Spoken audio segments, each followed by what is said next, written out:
பற்றி நம்முடைய வாழ்நாளில் பல்வேறு உரைகளை நாம் கேள்விப்பட்டிருப்போம்.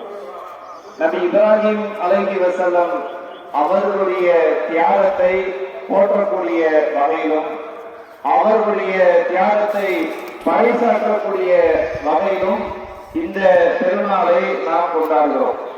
அப்ப இந்த பெருநாள் தினத்தன்று பிறையில் தொழுவது, புத்தாடைகளை அணிவது, குர்பானி கொடுப்பது, இவைகளை எல்லா வருடமும் நாம் செய்து கொண்டுதான் இருக்கிறோம்.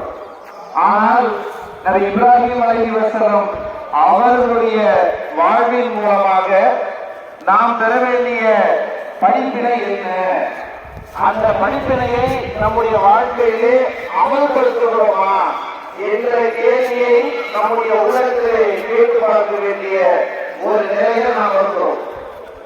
அல்லாஹ் சுப்ஹானஹு வ தஆலா திருமறை குர்ஆனில் சொல்லும்போது நபி இப்ராஹிம் அலைஹிஸ்ஸலாம் அவர்களை பார்த்து அல்லாஹ் கூறுகிறார்,